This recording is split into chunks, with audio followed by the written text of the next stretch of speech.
Such questions are of great importance, even very pertinent to our own times. What does religion mean? What does religion imply? These are the two questions. In fact, these two questions can be positively combined because they relate to the commonality among religions. But such common or fundamental questions can be understood and answered only if the common points of agreement among the various historical religions are taken into consideration. On the one side, there are these historical religions which have been holding their sway upon human races for centuries. And on the other side, there are also various religious belief systems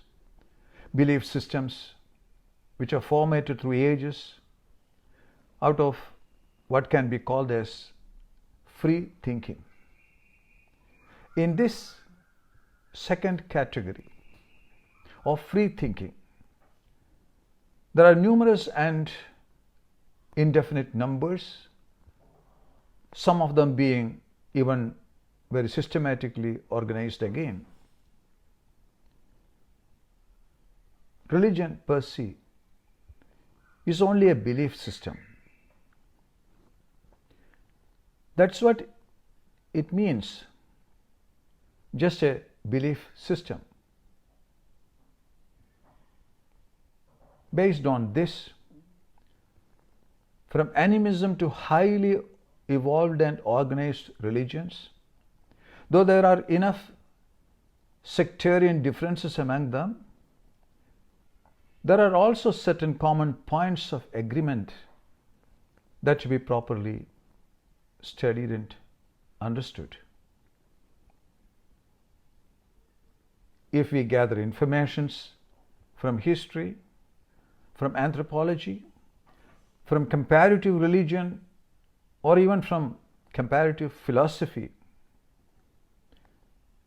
we would get a large amount of materials in support of some of the common grounds among the religions.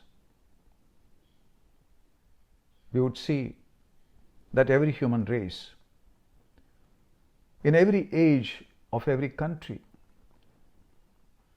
and at every stage of its cultural development, had been under the influence of some sort of religious beliefs, as also some sentiments and certain practices of people.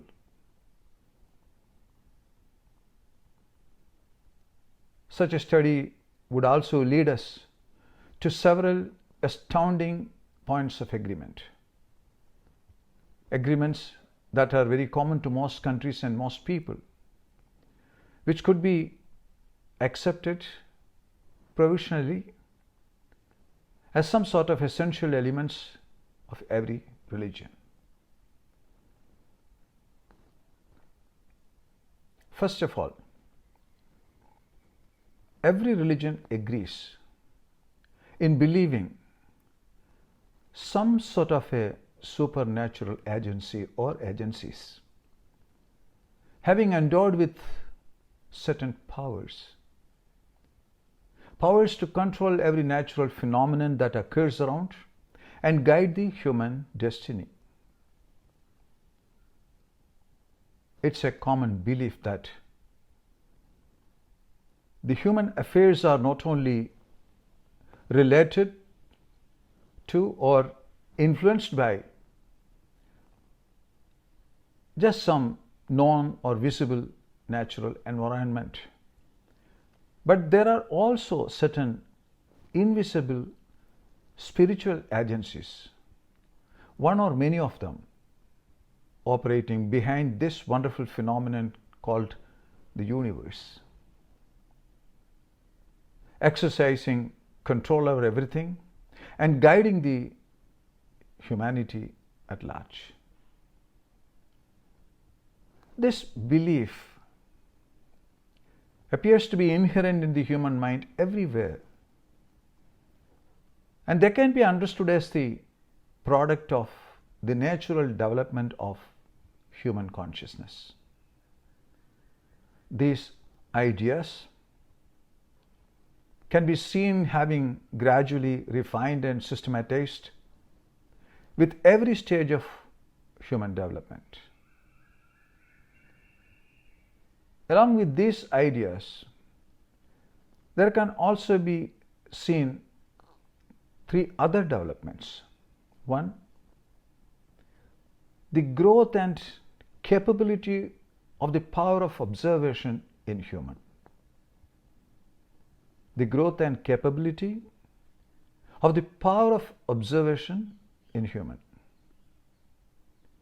Second, the power of reflection. The power of reflection. And third, the power of logical thinking. Human can think logically.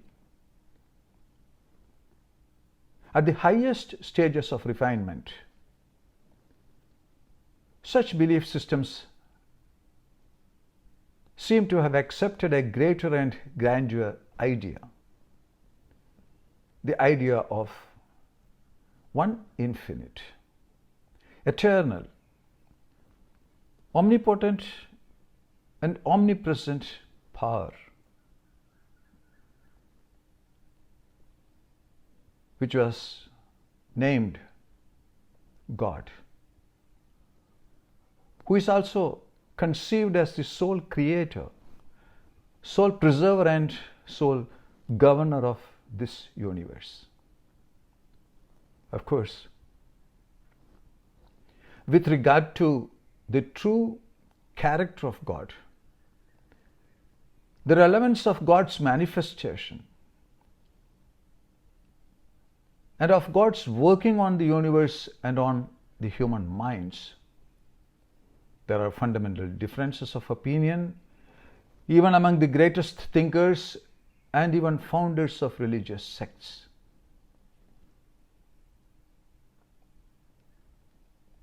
Secondly, it can be found that all religions of the world agree upon in believing the existence of a soul in human. We would again be amazed to find that every religion without exception are particularly concerned with what are thought to be the true interest of the individual. Now, these are not to be mistaken as any personal or selfish interests.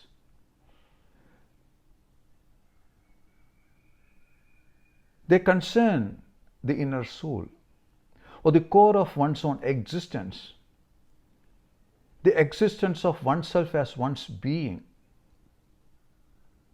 But here again, there is this fact that the nature of the soul has been variously conceived by different religious sects differently.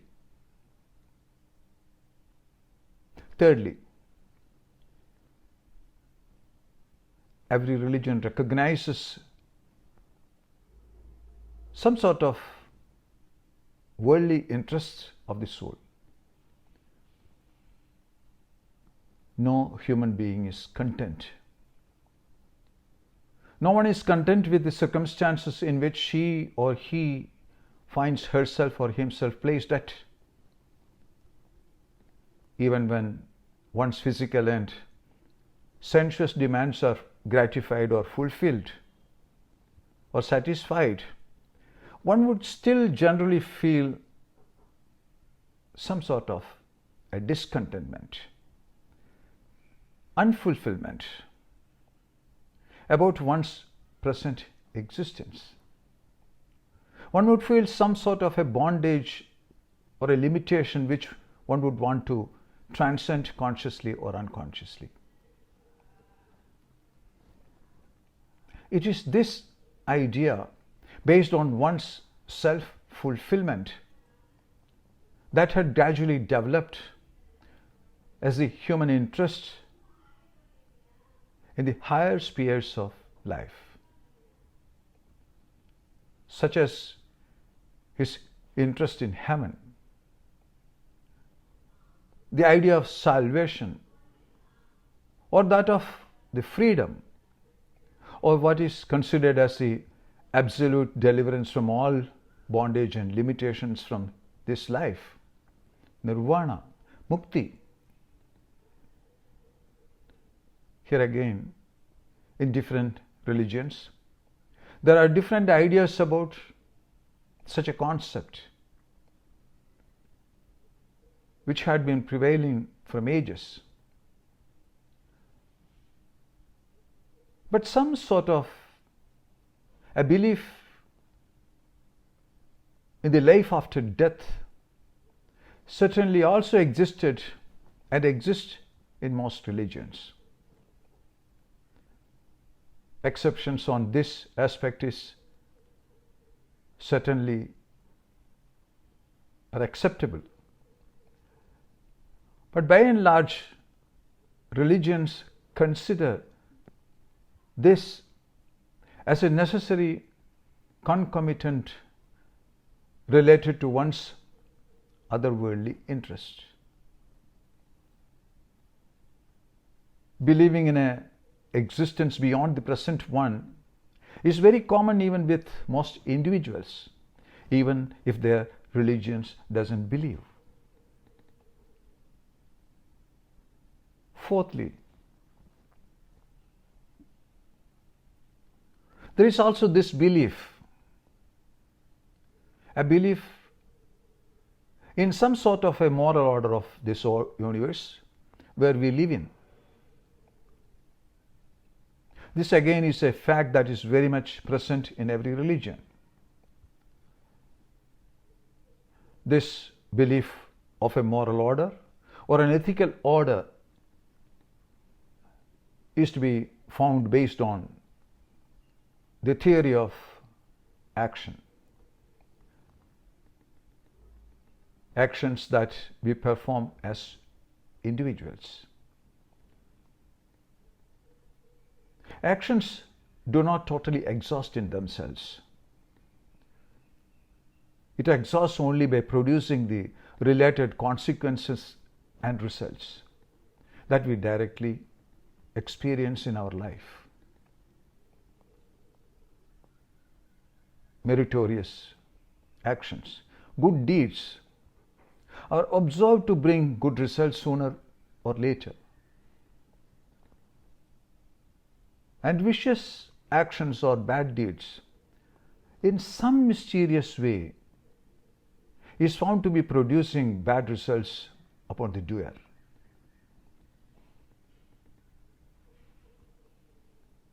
There is also this common belief that if the fruits are not reaped in the present time, then it has to be reaped somehow, somewhere, at some time.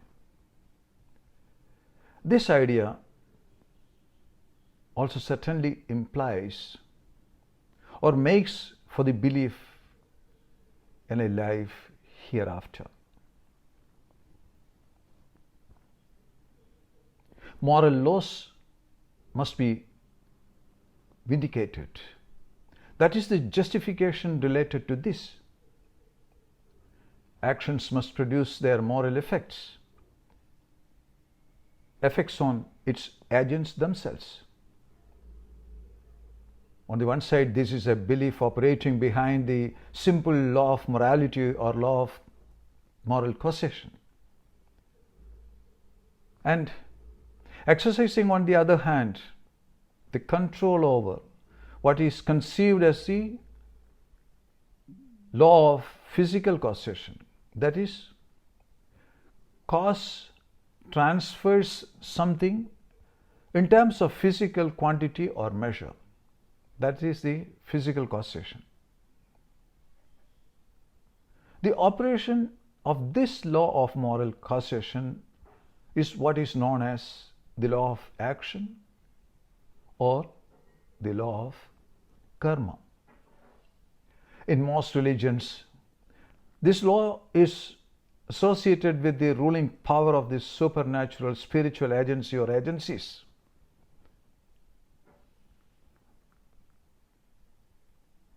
Which believe to reward or punish the doer according to the merits and demerits of his or her actions. And fifthly, every religion takes for granted that man has the power to control his natural impulses, his propensities and his feelings. Every religion presumes that man also has the capacity to regulate his thoughts, his speeches and his actions. Such a belief, rather we can say such a confidence, has given the human race to promote various courses or ways of physical and mental disciplines, various habits and practices among various people of various culture and various grade. So if there are anything that is fundamental and common to various religions of the world, it is not merely objective deeds, objective beliefs, but the attitude which may be described as appropriate and valid for humanity as a whole. Even in cases of one religion being related to the other, they cannot be ultimately united, say on grounds that all religions are expressions of what man feels to be the ultimate reality. As many ways, so many paths.